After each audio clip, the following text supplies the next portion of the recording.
Hello, everyone. I'm back here with Empowered in Heels. I'm delighted to have a beautiful guest today online with our book. She's an author of part of Empowered in Heels 4, which is Strength Equals Resilience. And today I need my coffee. And so I wanted to start off the show a little bit different this time. And I'd like to welcome Tiffany McLeod on. Hi, Tiffany. How are you? I'm good, Susie. How are you? Good. Good. I'm looking forward to hearing from you and the experience about the book. I'm looking here, which is the best way we look. Great. So I wanted to start off the show a little bit different. I had each author, and it's a custom of all the 4 books that we've done, is to share one sentence that would trigger people to read the book. Can I get you to read your sentence? Of course. So, my sentence started off as a mother who battled alcoholism, who had her own demons she never resolved within herself, childhood trauma of her own, and a missed mental health diagnosis is the best description as to who my mother was. I always spend time wondering why the one person who was to love me the most hurt me the most. You know what? That touched base with me a lot when I read your story. And I want to know why you picked that title. But I want to go back to my experience when because my dad was an alcoholic. I had like, my father was bad. He would like drink for 3 weeks and then stop. So I understand what you are talking about. And I always thought my mom hated me. Why would she put up with this? Right. So I'd love to know your part of that. And I would love to know why you picked your title. So each author in the book gets to pick their own title. I get them to do that. And if they have problems, I afterwards kind of nudge them and give them ideas. But I always normally want to make it authentic to them. So why did you pick your title? To be completely honest, that is something that I didn't even have to think about or work on. So my brain is just always go, go, go, go, go. And one day, like when we had started off writing this book, it just hit me, triggers to glimmers. I'm not sure why. It just a sentence that hit my brain, and I'm like, that's it. That's the one. Yeah. So is it because of your past experience with your mom that, and then I think glimmers is because of glamorous, and you look very glamorous. Thank you. Is that Yeah, why? so it started on, when you go back to what life was like in the past and you go through the trauma and the negative things, and, that part is the triggers. Because right now, the process of reliving all of that while writing the book was triggering. So that's the triggers part. And the glimmers part is the word glimmer means to overcome and to see hope. So I'm like, okay, that's where I'm at with life right now. So I have literally went from triggers to glimmers. I love it. It was so, when you came out with the title, I loved the title. I said, oh, she made it easy for me. Like, honestly, I loved it. It was very inspiring, your story. I would like to know why you wanted to share your story in Empowered in Heels, and what was your impact. And if you can give something towards the reader as to what you went through writing your story. Yeah. So I think you and I were having conversation about Biz Fashion Magazine. And from there, you said, I have this book series. Do you feel you have a story to tell for this? It's resiliency equals strength. And automatically, I said, yes, I really do. Because actually, throughout the years, I envisioned that maybe I would put my past story into a blog or into maybe a group to share with other people and eventually have it out there. And then you came with me with this great opportunity. So, yeah, from there, I probably was at this book 2 to 3 months writing it. It didn't take me too long. Did you And have any writer's block? Because most of the authors come back with me, I have writer's block. I don't know what to put down. But you're a writer anyways, right?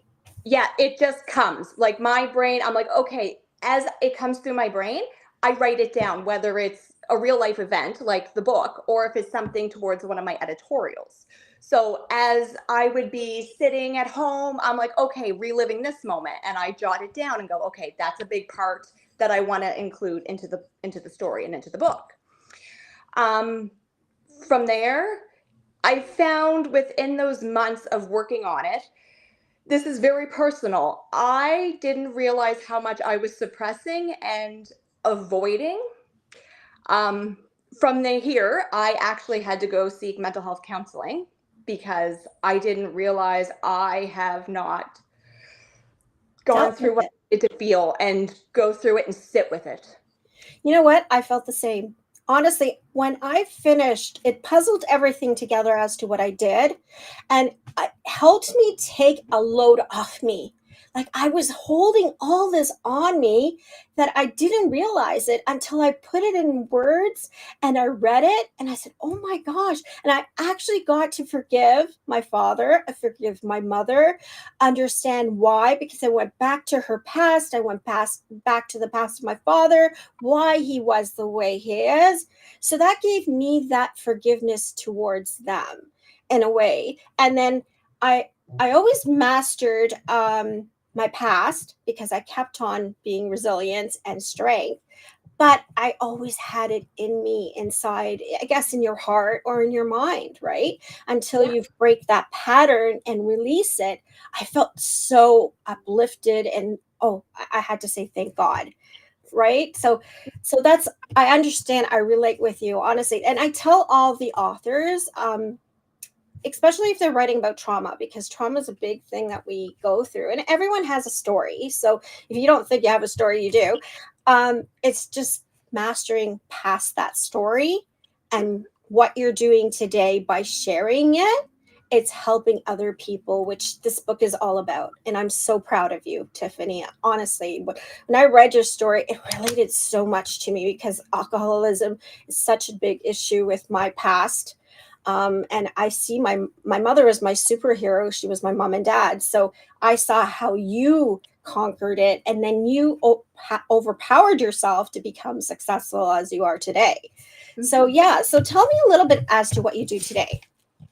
So right now, I am an independent writer. I work for multiple magazines internationally, just writing editorials, most recent, doing the book. I'm getting back into the modeling industry. I work in healthcare. My boys keep me busy. That's just, I'm enjoying the slow home life, to be honest. So Yeah. since COVID, I have to say, I had an aha moment, a whole epiphany of, I don't want to work 5 days a week. My life is developed around my work schedule. Now it's the opposite. Like life comes first, work goes around that. I agree. After working with corporate 25 years and having a higher position there, I found myself as another number, and I got to that monotony of always doing the same thing and doing the auditings, and they were cutting down people and stuff like that. So I was overwhelmed, and then I have to give thanks to COVID that gave me time to reflect. And actually, I always wanted to do this book, and it gave me time to do this book. And I'm so glad I did. It's a passion project. So it was something that I wanted to do because when I was going through my issues, I wanted to have a book to read of other people's experience. And Empowered and Heals has done that, has had different writers to give different experience of what they've gone through. And you're the first one about alcoholism, which really touched my heart. That's good. Yeah. See, that's the whole point of it, right? It's to encourage others to see the light of their story and talk about it. And instead of feeling discouraged, feel Yeah. encouraged. That's how you're supposed Yeah. to make others feel. So, Definitely. So, was there a defining moment in your journey that shifted your perspectives or gave you resilience and strength? So, if you can go into a little detail. so for me, I think the part that was the big moment was, so I've come from parental challenges and becoming a parent myself. I am still learning, but you take what you had and what you don't want to be. you know how you don't want to act, you know how you don't want to raise them, So from there, those parental challenges that I had, I am changing that. I know that I want to be more patient. I'm working hard on being more patient. I'm working hard on teaching my children empathy and teaching them that it's safe to come to me. I'm not going to be their worst enemy. I'm here to comfort you and be here for you. So I think the parental challenges is the big thing for me with that. And it's a big load, honestly. No one knows once you're a mother. And every child's so different. Like you can have your first one being like amazing in school, and the other one hating school and struggling, or you have other problems with that, or their personality, they're not opened up. And I find boys, they close up a little bit more, and they're not as willing to tell you, look, I had a fight at school, or someone's picking on me at school, because they don't want mama bear to come out and protect them, right? So I understand what you're going through. But how do you juggle the writing and parenting, and you're a single mom, right? No. So I do Nope. have a partner, Okay. but yeah, but yeah. Because when I So read your bio, it said that. So I'm here, okay. Maybe that's the old one that was there. that's back. That's the old one that was At there. that point in time. Yeah. No, so juggling everything, I don't know how I do it. Like I pick back and forth. So like my writing, I pick at. So Mhm. I'm back and forth with that. Parenting comes first, my kids need to be picked up from here. They need this done. That comes first. My work schedule is pretty basic. I make that work. Just I don't know. My system works, whatever it is I have. I would say women are superwomen, so we always like juggle whatever is thrown to us, and we try to do our best as we can. We're not perfect, and that was the thing that I used to be perfect, and I said no, and I don't want my kids to be perfect either, because we learn from our mistakes, and that's how we grow from it. And I'm not going to stress out about small stuff anymore. That Yeah. was one thing I learned from when I left corporate. I'm not going to yell about because this is not there or you didn't do this. Like, try not to. I do. That's try. where I'm at right now with parenting. So like I find myself doing them kind of things with my children, and I stop and think, and I'm like, okay, this is going to have an effect on them when they're older, so you catch yourself. Yeah, and I always said I'm not going to be like my mom, but there are things that come into you. It just instills in your DNA, and it's like, oh my gosh, I said I wasn't going to be like that, right? Yeah. Uh, But 'cause at my least you mom, recognize that. That's a big thing. As long as you yeah, recognize that and you know you need to work on that, that's the yeah. important.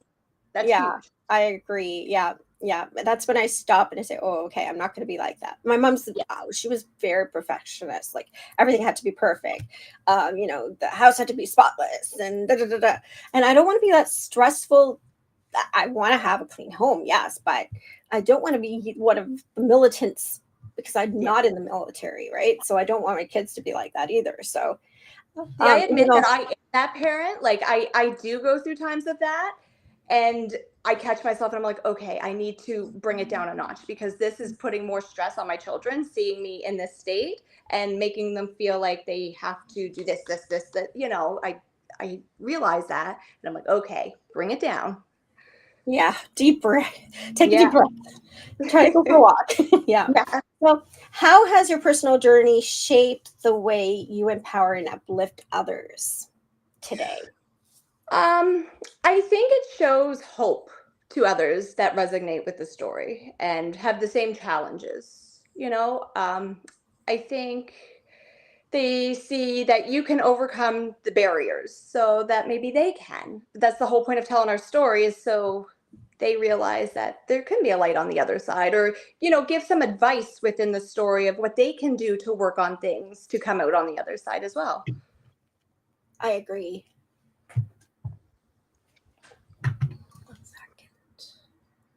'Cause not every success story just, that's the thing is people look at you and go, okay, she's a woman of success. But, there's a huge story behind that. And it's important to tell that story. But that's showing that there's a light at the end of the tunnel. So, Okay, sorry about that. that's I okay. don't know what happened to me. I think your story reflected on me so much. Okay, so what is one piece of advice that you would give to someone facing a similar struggle, and what would that be? I would tell them to just, that's a good question. Sit with it, like I did. Instead of pushing it up, which is hard. You have to have something come up in order for you to go, okay, I'm ready to feel this. I'm ready to seek the help I need. I just encourage them to come out and sit with it. I agree. Honestly, is just take their struggles and take it apart and read. Like, I think journaling is such a great thing for people to deal with problems, Mhm. because then you can go back a year after and say, "Wow, okay, this is how I dealt with it," right? And I can use this as an example for others to deal with it. So I Yeah. think that is a great piece of advice, is journaling. And then also, how was it when you got to open your book, when you got it in the mail? What was that experience? It was definitely surreal. So, it's yes, I'm still writing, but it's a huge accomplishment to go from a magazine to a published book. It Yeah. felt so good because, like I said, I envisioned telling my story in the past. So it was that I did it. I seen it, and here it is. It happened. I was nervous, because I'm like, okay, my biggest thing with this is the judgment. There's a lot people didn't know behind closed doors.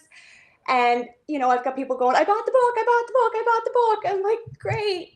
What comes next? Are you, Are you going to pinpoint or yeah, pick on me, or yeah. say that,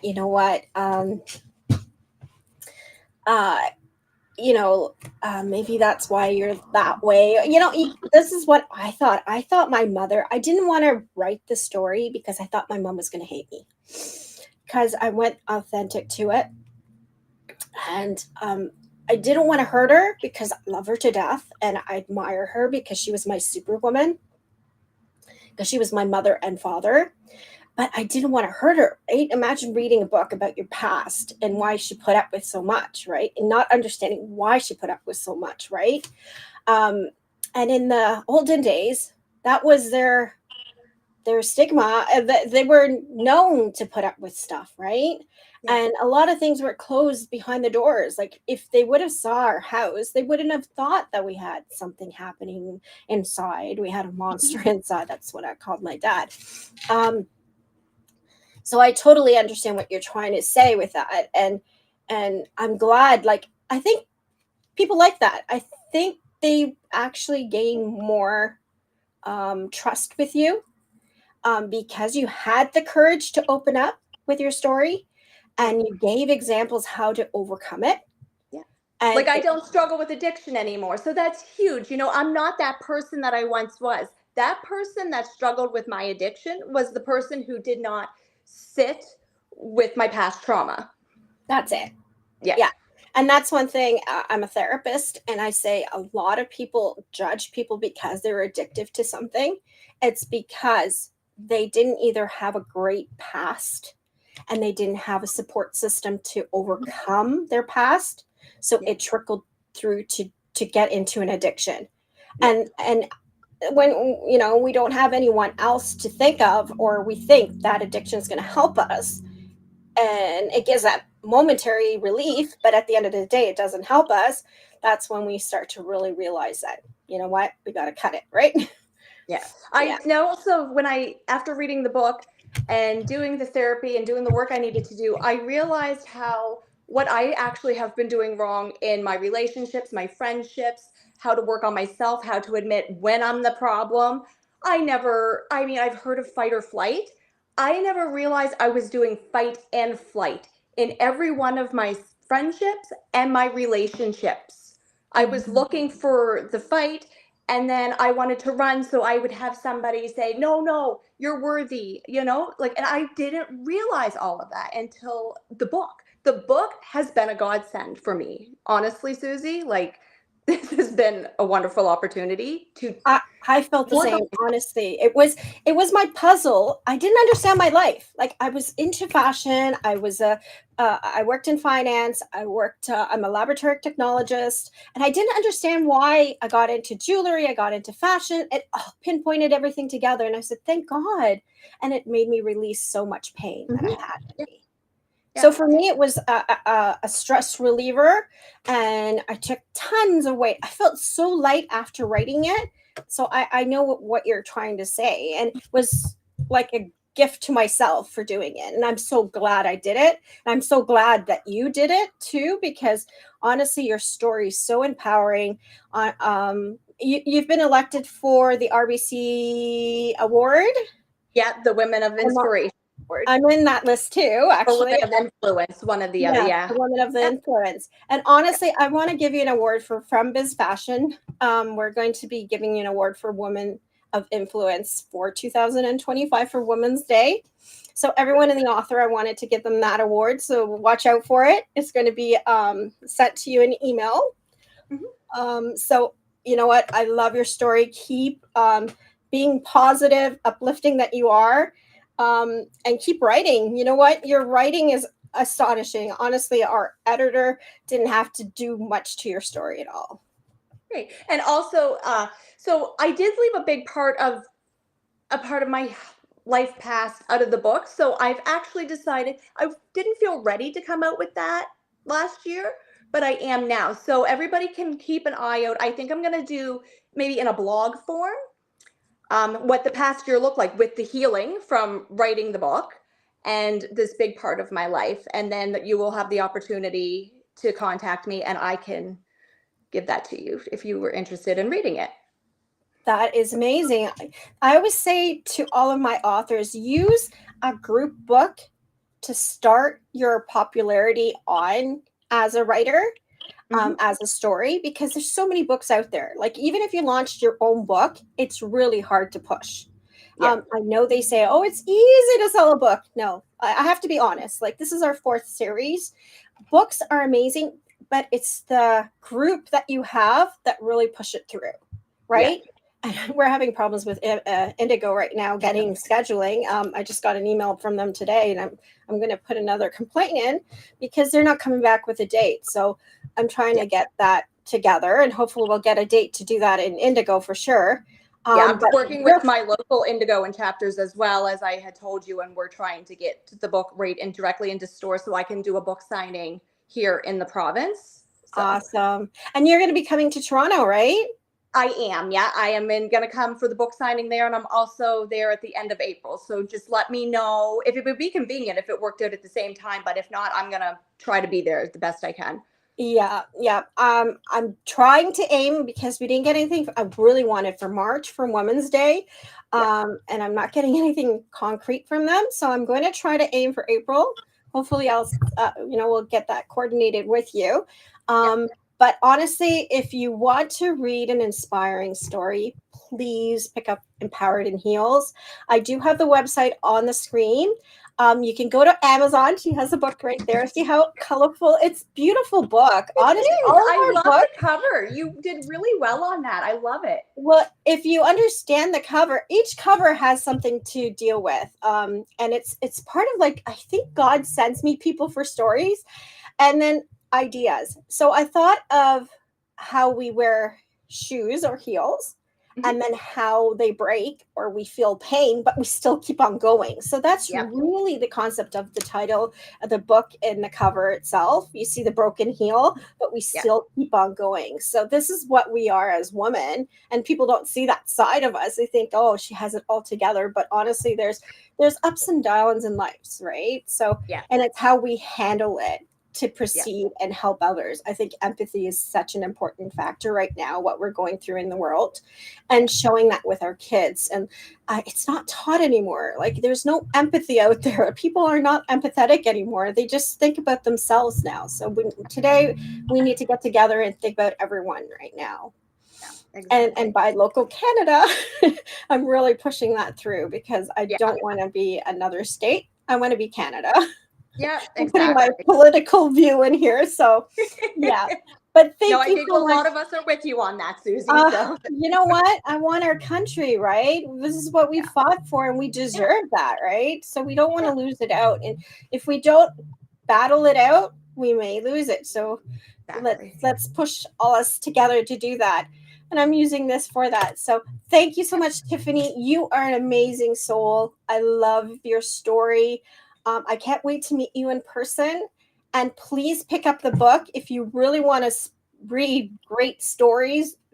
Empowered in Heels is amazing. Like number 4, I find it just flowed all together nicely.